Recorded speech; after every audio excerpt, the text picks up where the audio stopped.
Hey, recording in HUD for the first time with my new phone. I am going to film a little presentation of LiPo batteries and detectors and smart ports. What we got is a little model here, and welcome to the test bench.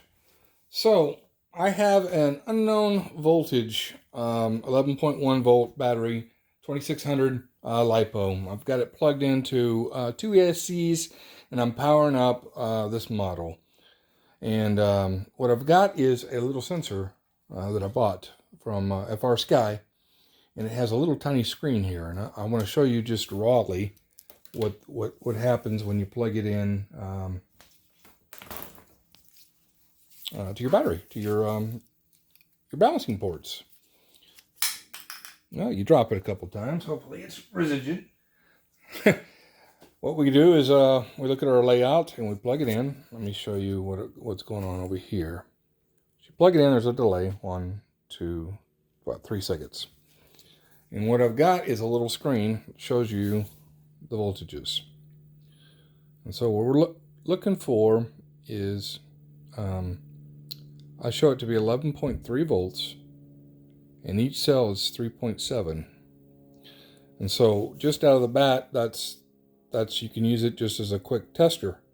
They make this without a screen. I bought the one with the screen because I think these screens are really cool.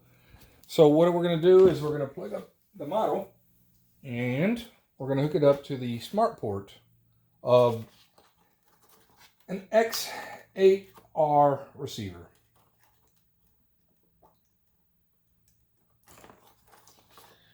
We got a little communications, negative to negative. Putting my transmitter in safe. Powering up the model. Sorry for my arm.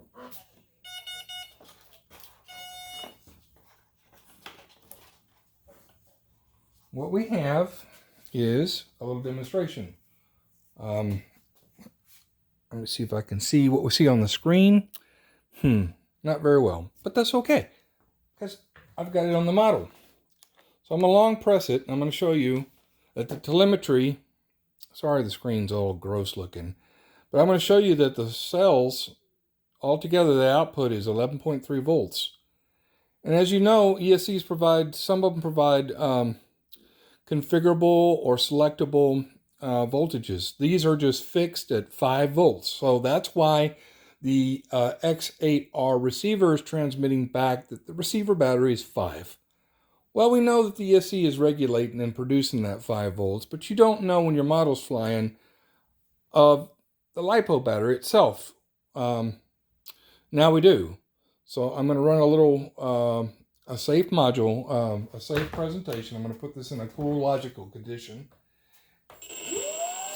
And what I've got is I'm getting behind the camera, and I just want to show you an animation. This simulates motor 1 starting up. Another delay, and then the second motor starts up. So it just kind of simulates that you're, you're idling. But the point is, as I'm drawing current, that's the point of this this video, is to show you the voltage drops. So I'm going to pause the video. So what I've got is the model in a tethered condition. Got my props on, aiming at this camera. So what I want you to look at is the voltages. Your top voltage, whoops, sorry about that. I locked that in. Your top voltage is 11.2. Individual cells are 3.7. So this tells me that this battery is not fully charged, which is fine. For this example, this is perfect. So what I want to do is I want to show you at full throttle what's happening to a BEC via the telemetry. I'm going to do this with the props running, me filming, and holding the transmitter. I'll try to be safe, Mama. So, what we got is powering up.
I just wanted to show you that the BEC never changes. Even though we're running out 10.8 volts as it's regenerating or recovering to 10.9 now, I just wanted to show you that the BEC is just always going to give 5 volts to your receiver.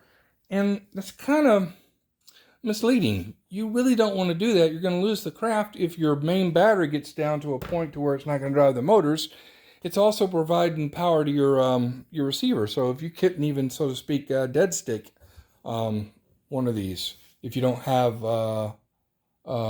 control of the model. So what I'm going to do is take the control wire off of the receiver, and I'm going to unplug the power wire so that the BECs do not get to the receiver, and I'm going to run a dedicated receiver battery with a switch. And so I just wanted to show you that now with logic put onto this telemetry device for your LiPo power, you will simply be able to put some logic on the Tyrannus or whatever radio you're running that uses Smart Port, and you'll be able to put some logic in here. Vibrate that stick, vibrate that transmitter, make a beep, put a voice, something to alert you that the main voltage is dropped down to a threshold that you have agreed that you don't want it to go down to. And so that'll also provide you with BEC power, or your receiver battery, however you configure it. If you put in some logic in here, you can save your craft, is what I'm getting to. And I'll do that on another video. Thank you. I'm glad the props didn't hit my fingers.